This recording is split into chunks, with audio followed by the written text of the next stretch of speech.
জিনিসপত্রের যে দাম যদি কৃষকরা না বাঁচে তাহলে আমরা না খেয়ে মরবো, এটা কিন্তু মাথায় রাখতে হবে সবাইকে। তো আমি আর বেশি কিছু বলতে চাচ্ছি না, ভবিষ্যতে যেন ভালো কিছু হয়। আমাদের যেহেতু এমপি মহোদয় এখানে উপস্থিত আছেন, তিনি সর্বসময় মানুষের জন্য কাজ করে যাচ্ছেন, আশা করি ভালো কিছু হবে। আমরা নবনির্বাচিত, তাই বেশি কিছু বলতে পারছি না যে আমাদের দ্বারাতে আমরা কতটুকু করতে পারবো। যদি এমপি মহোদয় আমাদেরকে একটু সদয় দৃষ্টি দেন তাহলে আমরাও আশা করি আপনাদের পাশে দাঁড়াতে পারবো। অসংখ্য ধন্যবাদ জানাচ্ছি সবাইকে মনোযোগ সহকারে কথাগুলো শোনার জন্য। ভালো থাকবেন সবাই, সুস্থ থাকবে। আসসালামু আলাইকুম। জয় বাংলা।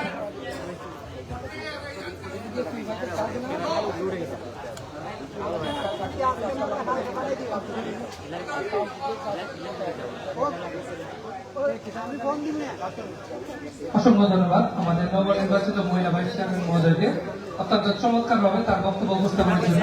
সম্মানিত উপস্থিতি, আজকের এই উদ্বোধনী অনুষ্ঠান এবং মনোনয়নের পুনর্বাসন কর্মসূচি অনুষ্ঠানে এই পর্যায়ে সভাপতির বক্তব্য প্রদান করবেন চুনারুঘাট উপজেলার সহকারী কমিশনার ভূমি এবং উপজেলা নির্বাহী অফিসার ভারপ্রাপ্ত জনাব মাহবুবে আলম মহোদয়।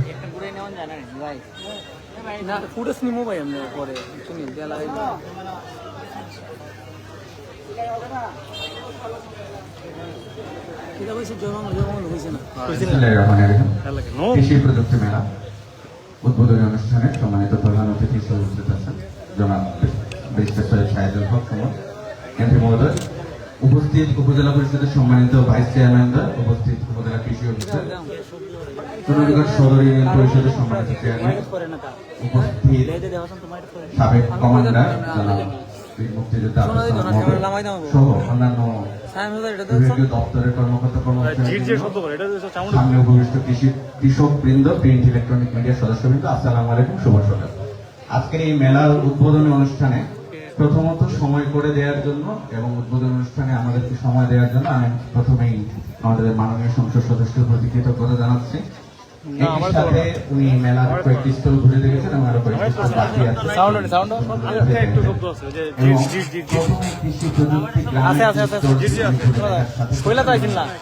ওনার যে আগ্রহের জায়গাটা উনি এই বিষয়টি ফেসবুকে প্রচারের মাধ্যমে সবাইকে জানিয়ে দেওয়ার জন্য ওনার সাথে যারা আছেন সবাইকে অনুরোধ করছি। আমরা দেখতে পাচ্ছি যে কৃষি বিষয়ে ওনার আগ্রহের জায়গাটা এবং মাননীয় প্রধানমন্ত্রীর একটা কথা আছে যে এক ইঞ্চি জায়গা খালি থাকবে না, অনাবাদী থাকবে না। আমি মাননীয় সংসদ সদস্যকে একটা বিষয়ে জানাচ্ছি যে জেলায় 9টি উপজেলার মধ্যে 3 ফসলি কৃষি জমি, অধিকাংশ 3 ফসলি কৃষি জমি এই চুনারুঘাটে। এবং আমি আবার অনুরোধ থাকবে এখানে এই যে 3 ফসলি জমিগুলো যেন ক্ষতি না কারণে দেখা যাচ্ছে 3 ফসলি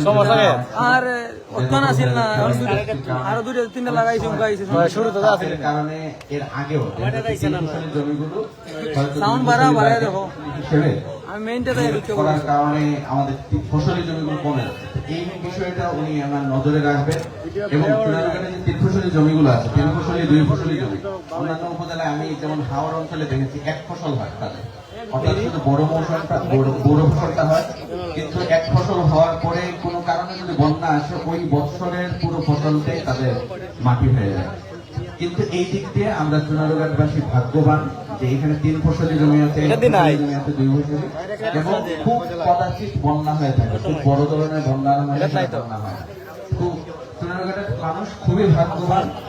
আমি মনে করবো যে এই যে মাটিতে ফসল ফলিয়ে এখানকার মানুষ আরো বেশি এগিয়ে যাবে, কৃষি ক্ষেত্রে স্বাবলম্বী হবে এবং মাননীয় প্রধানমন্ত্রীর উদ্যোগ যে 1 ইঞ্চি মাটিও অনাবাদী থাকবে না, এই উদ্যোগটিকে সামনে রেখে আরো পারবো। এই চুনারুঘাট থেকে সেই বিপ্লবটির যাত্রা শুরু হবে, এই প্রত্যাশা ব্যক্ত করছি। এবং আজকের এই অনুষ্ঠানে যারা যারা উপস্থিত হয়েছে ধন্যবাদ জানিয়ে আমার বক্তব্য এখানেই শেষ করছি।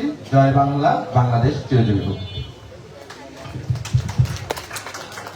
অসংখ্য ধন্যবাদ আজকের অনুষ্ঠানে সম্মানিত সভাপতি মহোদয়কে চমৎকার ভাবে তার সভাপতির বক্তব্য উপস্থাপনের জন্য। সম্মানিত উপস্থিতি, এ পর্যায়ে আমাদের মাঝে বক্তব্য রাখবেন যার জন্য আমরা অধীর আগ্রহে বসে রয়েছি এবং যার সানুগ্রহ উপস্থিতি আমাদের এই কৃষি প্রযুক্তি মেলার সৌন্দর্যকে অনেক গুণে বাড়িয়ে দিয়েছে। আমাদের হবিগঞ্জ চুনারুঘাট আসনের সম্মানিত মাননীয় সংসদ সদস্য ব্যারিস্টার সৈয়দ সাইদুল হক সুমন এমপি মহোদয়। শুরু করিতেছি মহান আল্লাহর নামে, যিনি পরম করুণাময় এবং অত্যন্ত দয়ালু।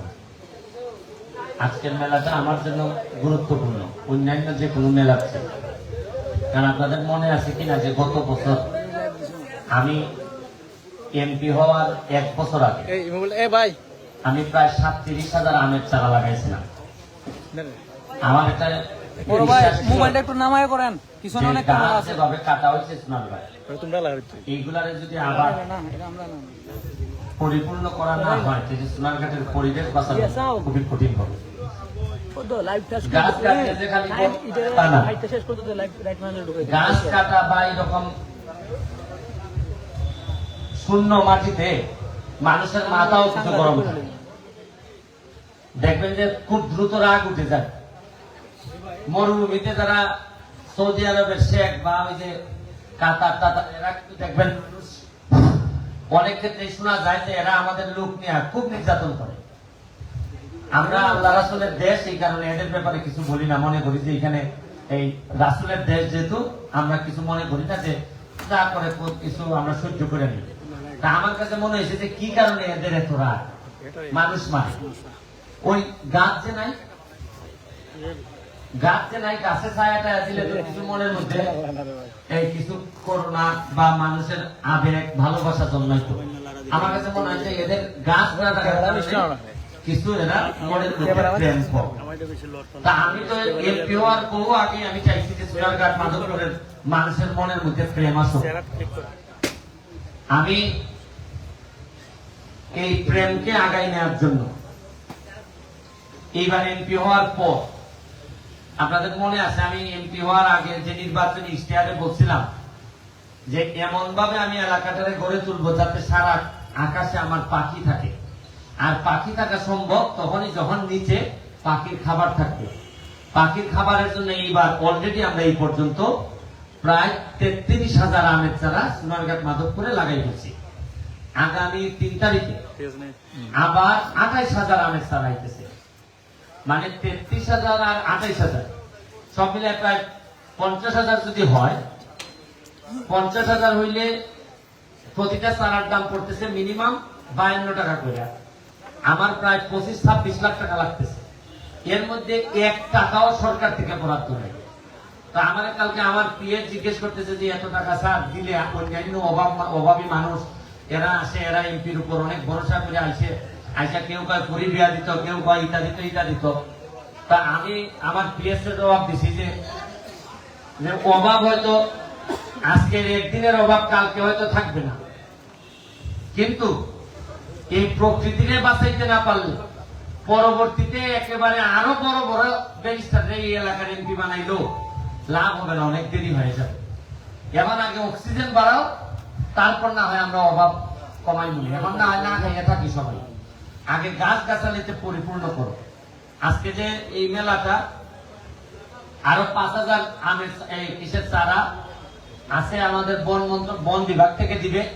এগুলা নানা ধর্মের নানা বর্ণের গাছ, এগুলো আমরা বন্টন করবো। আগামী 3 তারিখ স্কুল খুলতেছে, স্কুলে আমরা বাচ্চাদেরকে আমরা এই কিসের পক্ষ থেকে, আমাদের পক্ষ থেকে আমরা গাছ পাঠাই দিতেছি, আপনারা এগুলা যত্ন করে লাগাবেন।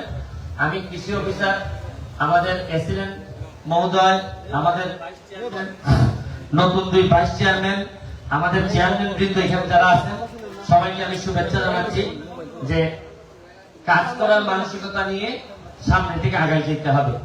কারণ আমরা পুরা এইবারের প্রশাসন পুরাটাই মোটামুটি নিজের পায়ে দাঁড়ায় এই জায়গা পর্যন্ত আসতে হয়েছে।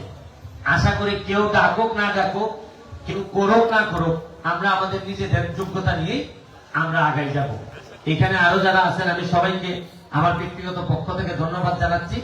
আর আজকে একটা খেলার দাওয়াত দিচ্ছে আমাদের কসবার সাথে। আপনারা ব্রাহ্মণবাড়িয়ার কসবা মানে আমাদের মাননীয় আইনমন্ত্রীর এলাকা, কসবার থেকে একটা ফুটবল টিম আসবে আমাদের সোনারঘাটের ডিসি স্কুল মাঠে। কসবা বনাম সোনারঘাট আমাদের একটা ফুটবল ম্যাচ হবে, এখানে আপনারা আসবেন। শুধু কষ্ট করলেই হবে না, কিছু আনন্দ তো নেওয়া লাগবে নাকি? আমরা সোনারঘাটের মানুষ কোনোভাবে আর মানসিক অসুস্থ হইতে আমি দিব না। আর বিশেষ করে আমি কথা দিছি যে চা বাগানের যারা আমার শ্রমিক ভাই বোন আছে, দেখবেন আপনি 2-3 বছরের মধ্যে। আমি তো কথা দিচ্ছি যে আমার চামড়া যেহেতু একটু ফর্সা, তো তোমাদের চামড়া আমি শুনো পাউডার দিয়ে ফর্সা বানাই, এরপর আমি এই জায়গা থেকে বিদায় নেব। এবং আমাদের বিশ্বাস করেন যে এত সম্পদ চা হ্যালো, বাগান, আপনি আত্মা এই চা বাগানের সরেন এদিকে, সরেন। সেই বালু আর বালু। আমি যখন দেখি বাগান ভাঙে তখন দেখি নিচে খালি বালু, এর মানে আমার মনে হয়েছে যে পুরা সোনারঘাটের নিচে বালু, মানে সৌদি আরবের নিচে তেল আর আমাদের নিচে বালু। এর মানে আমরাও কিন্তু ব্লেসড, আমরাও কিন্তু আশীর্বাদ প্রাপ্ত। আমাদের মানুষগুলোকে খালি ঠিক করতে হবে, দেখবেন যে আমরা কিভাবে বঙ্গবন্ধু সোনার বাংলা বানাই দিই। আমরা আপনাদের সবার কাছে জননেত্রী শেখ হাসিনার জন্য দোয়া চাচ্ছি। উনার মডেল কিন্তু এগুলা, এই যা যা মডেল আপনারা দেখতেছেন, উনি কিন্তু কৃষির উপর ব্যাপক জোর দিচ্ছেন। উনি ব্যক্তিগত ভাবে আমারে বলছেন যে 1 ইঞ্চি মাটিও তোমরা তোমার এলাকায় খালি রেখো না, কাজ করতে থাকো। উনি আমার ব্যক্তিগত ভাবে বলছেন, মানে বুঝেন যে উনি কতটা গুরুত্ব দিচ্ছেন কৃষিকে। আমি আপনারা এই গুরুত্ব বিবেচনায় আপনাদের জায়গা থেকে কাজ করবেন, এই কথা বলে আজকের মতো বিদায় নিচ্ছি। জয় বাংলা, জয় বঙ্গবন্ধু। অসংখ্য ধন্যবাদ আমাদের মাননীয় এমপি মহোদয়কে, ওনার ব্যস্ত সময়ের মধ্যে আমাদের এই মেলা সময় দেওয়ার জন্য।